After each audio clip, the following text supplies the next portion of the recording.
Hello, నేను doctor B Jyoti, neuro physician, senior consultant, Kamineni hospital, King Koti. ఈరోజు మనము ఎపిలెప్సీ ఇన్ విమెన్ అంటే ఆడవాళ్ళలో ఫిట్స్ వ్యాధి గురించి తెలుసుకుందాము. ఫిట్స్ని మనము సన్నిపాతం అంటారు లేదా మూర్ఛ అంటారు. వివిధమైన దానికి ప్రత్యామ్నాయ పదాలు ఉన్నాయి, కానీ మనమందరం సాధారణంగా వాడే పదం ఏంటంటే ఫిట్స్ అనే.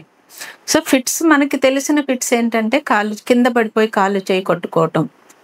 ఇది కాకుండా ఇది ఒక భాగము. ఇలా కాకుండా కూడా వేరే రకమైన ఫిట్స్ కూడా ఉంటాయి. అందులో ఒకటి స్టేరింగ్ లుక్, అంటే చూస్తున్నట్టే ఉంటారు, ఇలా మన వైపే చూస్తున్నట్టు లేదో ఎక్కడో చూస్తున్నట్టు ఉంటారు, కానీ ఆ టైంలో రెస్పాన్స్ ఉండదు. అది చాలా కొద్ది సెకండ్స్ మాత్రమే ఉంటుంది. ఇంకొకటి పార్షియల్ సీజర్స్ అనే టైప్. అందులో సృహలోనే ఉంటారు, కానీ ఒక సైడ్ కాలు చెయ్యి కదలటం కానీ, జర్క్స్ ఇవ్వటం కానీ, లేదా మొహంలో జర్కులు రావటం కానీ జరుగుతుంది. తర్వాత సడన్గా అసలు ఏ కారణం లేకుండా నుంచున్న వాళ్ళు నుంచున్నట్టుగా పడిపోయి అన్కాన్షియస్ అయిపోతారు, స్పృహ కోల్పోతారు. అది కూడా ఎంతోసేపు కాదు, 1 నిమిషంలోనే మళ్ళీ తిరిగి లేచి కూర్చుంటారు. సో ఇటువంటివన్నీ కూడా ఫిట్స్ కిందకే వస్తాయి.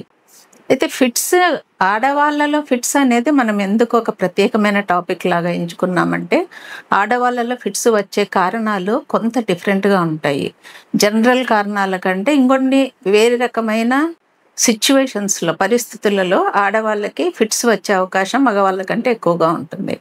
ఇది ముఖ్యంగా ఫర్టిలిటీ పీరియడ్ అంటాము. అంటే రజస్వల అయిన దగ్గర నుంచి మళ్ళీ మెనోపాజ్ వచ్చే వరకు హార్మోన్ల మార్పుల వలన వచ్చే ఫిట్స్ రావచ్చు, లేదా ఆ టైంలో ఓరల్ కాంట్రసెప్టివ్ పిల్స్ వేసుకోవటం మూలాన కొంతమందికి ఫిట్స్ రావచ్చు, లేదా పీరియడ్స్ వచ్చే ముందు కానీ లేదా పీరియడ్స్ టైంలో కానీ ఫిట్స్ రావచ్చు, లేదా ఓవ్యులేషన్ టైం అంటే నెక్స్ట్ పీరియడ్ వచ్చేకి 14 రోజుల ముందర ఉజ్జాయింపుగా అప్పుడు కూడా ఫిట్స్ రావచ్చు. దీనిని క్యాటమేనియల్ ఎపిలెప్సీ అంటాము.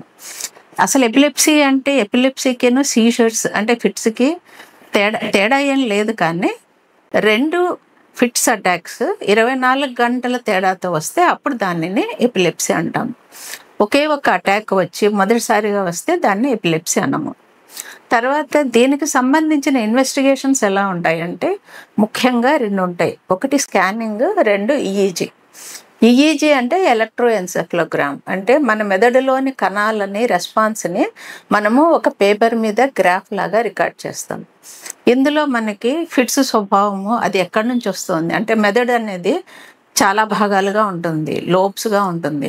ఏ ప్రాంతం నుంచి వస్తుందో దాన్ని బట్టి మనకు కూడా ఫిట్స్ లక్షణాలు కనిపిస్తాయి. కాబట్టి ఏ భాగం నుంచి ఫిట్స్ వస్తున్నాయి అనేది మనము ఈ గ్రాఫ్ ద్వారా తెలుసుకోవచ్చు.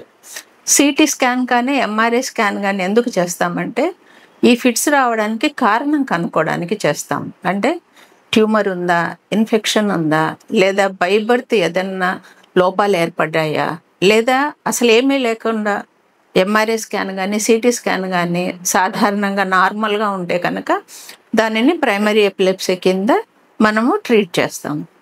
సో ఇన్వెస్టిగేషన్స్ భాగంలో రక్తంలో కూడా ఏదైనా మార్పులు ఉన్నాయా అని చూస్తాము.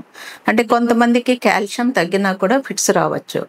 ఈ జెనెటిక్ కాజెస్లో జెనెటిక్గా వాళ్ళకి ఏదన్నా తేడా వచ్చినప్పుడు వెంటనే బయటపడకపోవచ్చు, కానీ దానికి ట్రిగ్గర్స్ ఏర్పడినప్పుడు ఫిట్స్ బయటికి రావచ్చు. అందులో ఒకటి కాల్షియం తగ్గటం.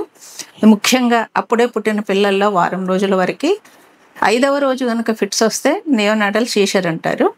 5వ రోజు ఫిట్స్ వస్తే సాధారణంగా దీనికి కాల్షియం లెవెల్స్ తగ్గటం మూలాన రావచ్చు అనమాట. అది సాధారణమైన కారణం ఆ ఏజ్లో. అలాగే పిల్లలు చిన్నతనంలో ఫిట్స్ వస్తే బై బర్త్ డెలివరీలో వచ్చిన ప్రాబ్లం కావచ్చు, లేదా జెనెటిక్గా వచ్చిన ప్రాబ్లం కావచ్చు, చిన్నతనంలో ఫిట్స్ రావచ్చు. ఒక వయసు వచ్చాక వస్తే దానికి కూడా దాదాపుగా జెనెటిక్ కాజెసే ఉంటాయి. తర్వాత యుక్త వయసులో వచ్చే వాటికి ఇప్పుడు కొత్తగా డ్రగ్ అడిక్షన్ ఒకటి దానికి తయారైంది. సో తర్వాత వయసు వచ్చే కొద్దికి కారణాలు మారుతూ వస్తాయి. సహజంగా వచ్చే హైపర్ టెన్షన్, షుగర్ వ్యాధులు, కొలెస్ట్రాల్ వ్యాధులు, ఇవన్నీ కూడా మెదడును అఫెక్ట్ చేయటం మూలాన తర్వాత శరీరంలో ఏదన్నా కానీ ఉండకూడని స్థాయిలో ఉంటే, అంటే కాల్షియం తక్కువైంది వస్తుంది. షుగర్, డయాబెటీస్ పేషెంట్లో షుగర్ బాగా పడిపోయిందా ఫిట్స్ వస్తాయి. అలాగే చాలా ఎక్కువ షుగర్ ఉన్న ఫిట్స్ వస్తాయి. బీపీ మరీ ఇంపార్టెంట్. బీపీ చాలా ఎక్కువైంది అనుకోండి, రక్తనాళాలు చిట్లి లోపల బ్లీడ్ అయ్యి ఫిట్స్ రావచ్చు. అలాగే వీన్స్లో కూడా క్లాట్ అయితే కూడా ఫిట్స్ రావచ్చు. ఇది మనం ఎక్కువగా ఆడవాళ్ళలో చూస్తుంటాం. ముఖ్యంగా పిల్స్ వాడే వాళ్ళలో, హార్మోనల్ థెరపీ తీసుకునే వాళ్ళలో ఈ వీన్స్కి సంబంధించిన ప్రాబ్లం మనకి కనబడవచ్చు. ఫిట్స్ రాగానే ఏం చేయాలి? మనం గమనిస్తాం, మన ఎదురుగా ఒక వ్యక్తి ఎక్కడో ఉంటామో సడన్గా ఒక వ్యక్తికి ఫిట్స్ వచ్చి పడిపోతారు. అప్పుడేం చేయాలంటే సైడ్కి పడుకోబెట్టి నోటిలో ఏదైనా డెంచర్స్ లాంటివి ఉంటే తీసేయాలి. వేలు పెట్టకూడదు, కట్ అయిపోతుంది. కాబట్టి ఏదైనా ఒక హార్డ్ వస్తువుని వాళ్ళు టంగ్ కట్ చేసుకోకుండా హార్డ్ వస్తువుని నోట్లో పెట్టాలి. వాళ్ళకి బాగా గాలి తగిలేలాగా ఏర్పాటు చేయాలి. బిగుతైన దుస్తులు ఉంటే వదులు చేయాలి. ఈ ఫిట్స్ అనేది 1 నిమిషం, మ్యాక్సిమం 2 నిమిషాల కంటే ఎక్కువసేపు ఉండదు. సో మనము తాళం చెవుల కోసం వెతిక చేతులు పెట్టేలోపు అది అంతకదే ఎలాగో తగ్గిపోతుంది. కాకపోతే మనకు అదొక చిన్నతనం నుంచి మన సొసైటీలో చూసిన ఒక రియాక్షన్. తాళం చెవులు గుత్తి చేతిలో పెడతారు. అయితే దీన్ని ఇంకో రకంగా వాడుకోవచ్చు. పొడిగాటి తాళం చెవు ఉందనుకోండి, పళ్ళ మధ్యలో పెట్టేస్తే టంగ్ బయట అవ్వకుండా ఉంటుంది. కాసేపటికి పేషెంట్ మగతలోనే ఉంటారు, కానీ ఫిట్స్ ఆగిపోతాయి. అప్పుడు వాళ్ళకి ఏమీ అర్థం కాకపోవచ్చు, కన్ఫ్యూజన్, మాకేం జరిగింది, ఎందుకు నేను ఇలా ఉన్నానని అడగచ్చు. సో అప్పుడు వాళ్ళకి గాలి తగిలేలాగా కూర్చోపెట్టేసి నోటిలో ఏదన్నా టంగ్ ఒకవేళ కొరికేసి ఉంటే ఆల్రెడీ క్లీన్ చేయాలి. తర్వాత వాళ్ళు అది వరకు ఏదైనా మెడిసిన్ వేసుకుంటున్నారా కనుక్కోవాలి. వేసుకుంటూ ఉంటే వెంటనే అటువంటి ట్యాబ్లెట్ ఒకటి వాళ్ళ దగ్గర ఉంటే, లేదా పక్కన ఏదైనా మందుల షాప్లో ఉంటే తెచ్చి వేయాలి. ఒక్క ఫిట్కి అయితే కంగారు పడాల్సిన అవసరం లేదు. మీద వచ్చి మాటికి సృహ కోల్పోతూ ఉంటే కనుక వెంటనే హాస్పిటల్కి తీసుకెళ్ళాలి. ఎందుకంటే ఈ ఫిట్స్ వచ్చినప్పుడు నోటిలో ఏదన్నా కూడా అది లంగ్లోకి కనుక వెళ్ళిందంటే ఆస్పిరేషన్ అంటాము, ఊపిరితిత్తులకు పోవటాన్ని. అది డేంజరస్. అది ఇన్ఫెక్ట్ అయితే న్యూమోనియా కావచ్చు, లేదా చాలా పెద్దగా అడ్డం పడి ఉంటే ఆక్సిజన్ అందక పేషెంట్కి ప్రమాదం జరగవచ్చు. కాబట్టి వెంటనే హాస్పిటల్కి తీసుకుపోవడం ఉత్తమం. కొన్ని రకాల ఫిట్స్లో పేషెంట్లు తెలుసుకోగలుగుతారు, ఇక కొన్ని సెకండ్స్లో నాకు ఫిట్స్ వస్తాయి అనేది. వీళ్ళకి అలా ఎలా తెలుస్తుందంటే దీనిని ఫిట్స్ విత్ ఆరా అంటాం. ఎపిలెప్సీ విత్ ఆరా అంటే వాళ్ళకి ముందుగానే ఒకలాంటి స్మెల్ రావటం, లేదా నాలుక మీద ఒకలాంటి టేస్ట్ తేడా రావటం, లేదా చెవిలో ఏదైనా శబ్దాల్లాగా వినపడడం, లేదా చూపులో మార్పు, విషన్లో మార్పులు రావటం, ఇటువంటివి జరిగినప్పుడు వాళ్ళకి తెలిసిపోతుంది. వాళ్ళు వెంటనే ప్రొటెక్ట్ చేసుకోవడానికి కూర్చుండిపోవటమో, లేదా వాళ్ళ దగ్గర అందుబాటులో మెడిసిన్ ఉంటే కనుక వేసుకోవడమో చేస్తారు. అయితే ఆరా లేకుండా వచ్చే ఫిట్స్కి వాళ్ళకేమీ తెలియదు కాబట్టి సడన్గా పడిపోవడం జరుగుతుంది. ఇటువంటి వాళ్ళని వెంటనే హాస్పిటల్కి తీసుకెళ్ళటమే మంచి పద్ధతి. అక్కడికి వెళ్ళిన తర్వాత రకరకాల ఉన్న మెడిసిన్స్లో ఆ పర్టికులర్ వ్యక్తికి ఆడ మగ ఫర్టిలిటీ పీరియడ్లో ఉన్నారా, లేదా డయాబెటీస్ లాంటి జబ్బులు ఉన్నాయా, వాళ్ళు ఇదివరకు ఏం మందులు వాడుతున్నారు, ఇవన్నీ చూసుకొని అప్రోప్రియేట్ మెడిసిన్ ఇస్తారు. ముందుగా ఒక ఇంజెక్షన్ ఇస్తారు. పేషెంట్ రికవర్ అయిన తర్వాత మాత్రల ద్వారా తర్వాత ట్రీట్మెంట్ కొనసాగిస్తారు. ఒకవేళ పదే వస్తుంటే ఒక డ్రగ్ బదులు 2 లేదా 3 కూడా వాడవలసి వస్తుంది. కొంతమందికి 4 డ్రగ్స్ ఇచ్చినా కూడా ఫిట్స్ వస్తూనే ఉంటాయి.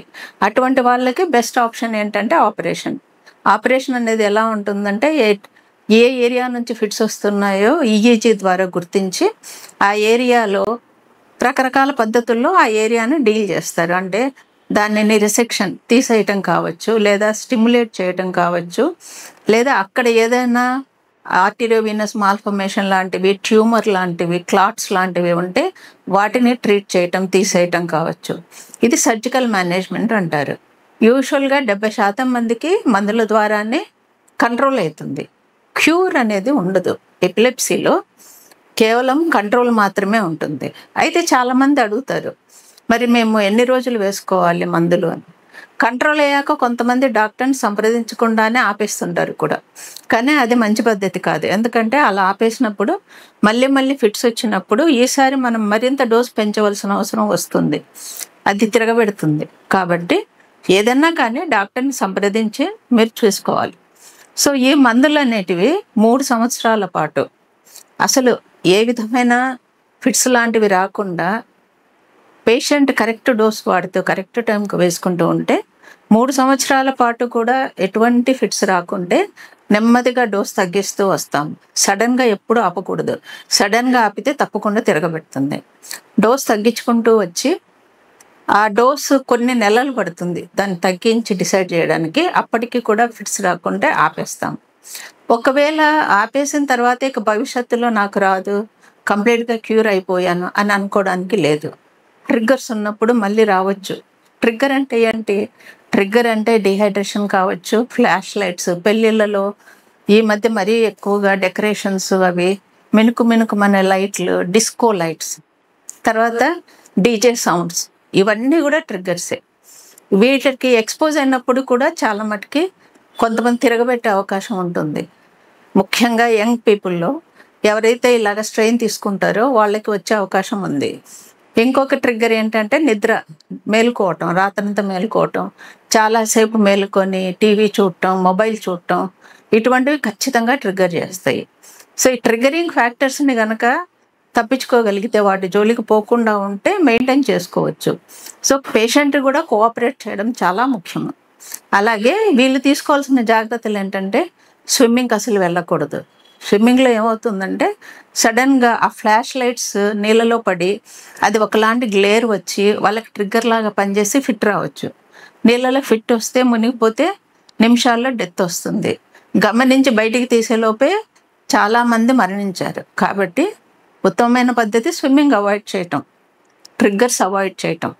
డ్రైవింగ్ 6 నెలల వరకు చేయకపోవటం. డ్రైవింగ్ ఎందుకు చేయకూడదంటే డ్రైవింగ్ చేసేటప్పుడు ఫిట్స్ వస్తే, ఫిట్స్ వచ్చిన పేషెంట్కే కాదు, ఎదర వాళ్ళకి, పక్క వాళ్ళకి, అందరికీ కూడా ప్రమాదమే కదా. కాబట్టి 6 నెలలు అనేది ఒక చట్టం ప్రకారము ఒక్కొక్క దేశంలో ఒక్కొక్క పీరియడ్ ఉంది. మనకు ఇండియాలో 6 నెలలు మినిమం ఉంటుంది. ఆ 6 నెలల్లో మళ్ళీ ఫిట్ రాకూడదు, మందులు వాడుతూనే ఉండాలి. అటువంటి పరిస్థితుల్లోనే ఫిట్నెస్ ఇస్తారు.